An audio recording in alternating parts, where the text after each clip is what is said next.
The first thing you'll notice is the new sidebar on the left, which provides quick access to the most important game features.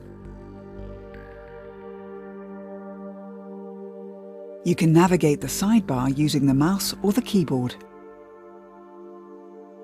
During this video, I'll mention different hotkeys which can of course be configured using the controls menu, in case you don't like the defaults.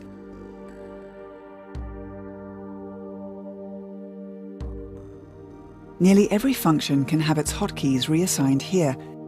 You can save your control settings as custom profiles, so it's easier to switch between settings if you like experimenting with different ways of controlling the game.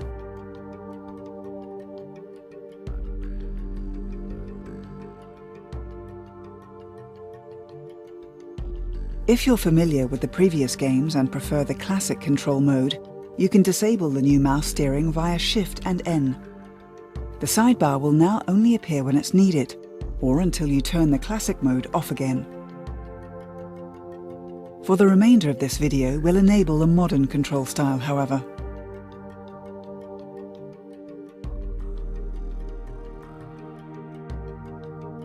A major feature of this new control mode is mouse steering. Use the mouse pointer to navigate the interface, select targets, and by pressing the right mouse button, fire.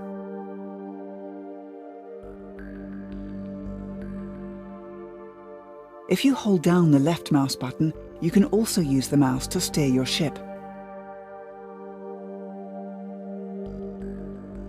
Pressing space will make mouse flight mode permanent until it's turned off again.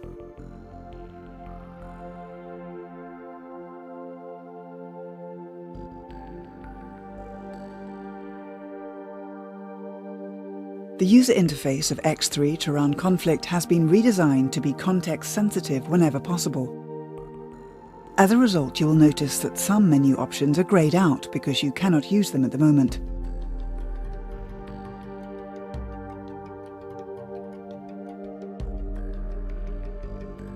Let's take a look at the new weapons configuration menu. The accessibility of this menu has been greatly improved. You can simply select a laser to install from the context menu. Notice how the last entry is disabled. This is because it's in the cargo bay of the ship, but is not compatible and cannot be used in this ship type.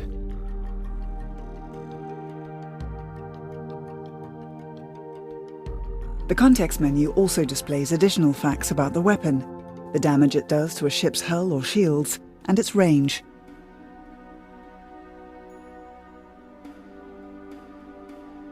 The menu works the same way for missiles. You will also find these same quick facts when buying a weapon at a station for easier comparison.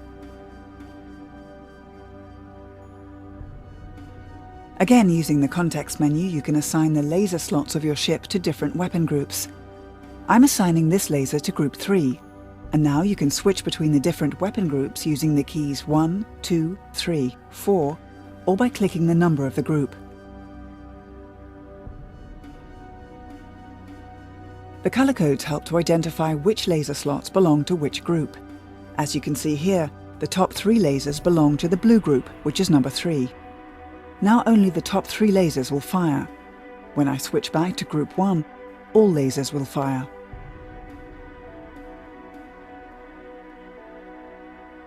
Of course, all of these options are also available without having to use the mouse. In space, press G to bring up the weapons menu for your current ship. You'll see the same information and have access to the same context menu to install or uninstall lasers and add or remove them from the weapon groups. Another area that has seen large improvement is the management of multiple ships. In the past, issuing orders to a group or even fleet of ships could be cumbersome.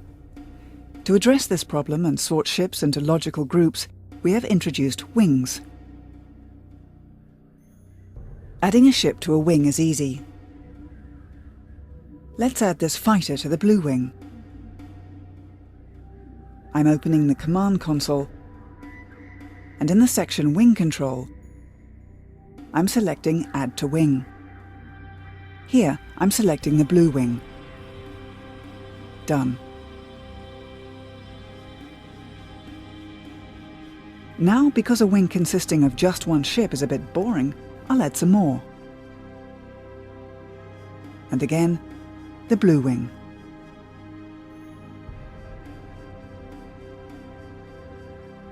And a third one. Done.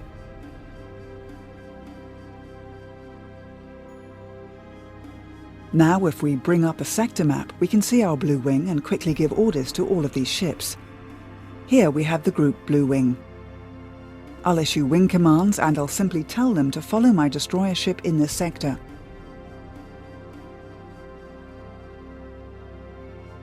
There they go.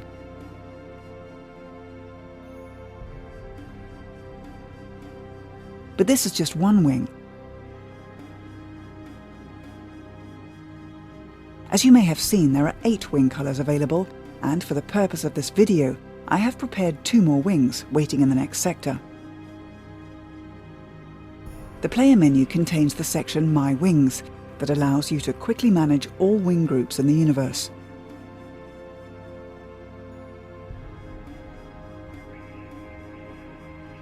As you can see here, I've got the gold wing and the red wing, all awaiting my orders. Now all ships in a wing behave as one. By giving an order to such a wing, it's now possible to control fleets of virtually unlimited size with just one command.